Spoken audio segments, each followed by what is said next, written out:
sheekadani waa kalkaalisadii ka shaqayn jirtay mid ka mid ah cusbitaalada ugu wanaagsan magaalada Muqdisho taasi oo ay adeegsan jireen kooxda Al-Shabaab si ay u khaarijiso mas'uuliyiinta dawladda iyo dadka ay doonayaan inay khaarijiyaan kuwaasi oo soo dhaawacma kadibna la keeno cusbitaalkan. gabadhan ayaa waxa ay ka soo qalin jabisay mid ka mid ah jaamacadaha ku yaala dalka China waxaana ay dalka ku soo laabatay sanadkii 2014 xilligaasi oo ahayd xilliga Al-Shabaab ay sida baan ugu xoogan isla markaana dilalka ugu badan ka geysan jirtay magaalada Muqdisho. gabadhan ayaa waxa ay gabar ku fiican culumtii ay soo baratay waxaana durbadiiba shaqaaleysay mid ka mid ah cusbitaalada ugu wanaagsan magaalada Muqdisho. gabadhan ayaa waxay noqotay mid ka mid ah dadka loogu jecel yahay ee sameeyay qaliinada dadka ku soo dhaawacma qaraxyada ka dhaca magaalada Muqdisho iyo waliba kuwa kale ee u baahnay qaliino looga sameeyo madaxa iyo qaybaha muhiimka. gabadhani waxa ay qaadan jirtay mushahar ku filan balse iimaan bila aadan loo maaray waaye waxa ay lugta ku ridatay kooxda argagixisada Al-Shabaab. gabadhani waxa ay ka mid noqotay kooxda Al-Shabaab waxaana lagu daray dadka sida gaarka u fuliya hawlgallada qorsheysan kuwaas oo argagixisada Al-Shabaab u yaqaanaan amniyaadka.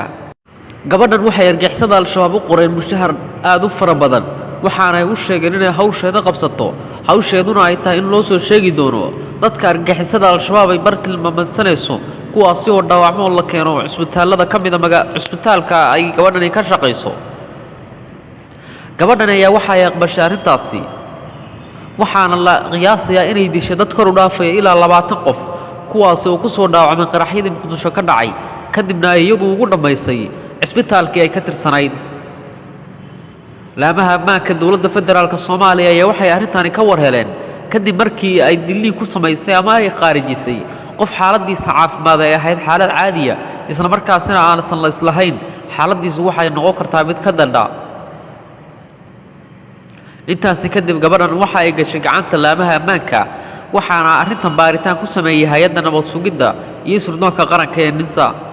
waxaana ugu dambeyntii gabadha tani qiratay inay ka tirsan tahay kooxda dhagarqabayaasha Al-Shabaab. gabadhan ayaa waxa ay sirdoonka qaranka u sheegtay inay jiraan dad fara badan oo ka tirsan kooxda Al-Shabaab kuwaas oo ka shaqeeya magaalada Muqdisho cusbitaalada ku yaala waxa ay sheegtay in shaqadooda oo kaliya ay tahay in loo soo sheegayo dadka ay khaarijinayaan kadibna ay sidaas ku khaarijiyaan marka la soo dhaawaco. gabadhani waxa ay sheegtay in cusbitaalada kaliya aysan hawshani ka socon ee sidoo kale hawshan ay si firfircoon uga socoto meheradaha magaalada Muqdisho iyagoo Al-Shabaab heshiis la galay qayb ka mid ah kuukiyaasha ama dadka cunada kariya ee ka shaqeeya meheradahaasi.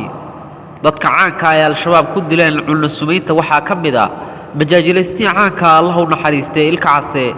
kaasoo argagixisada Al-Shabaab la rumaysay inay ku dileen kadib markii uu cunno sumeysan ka cunay mid ka mid ah meheradaha ku yaala magaalada Muqdisho.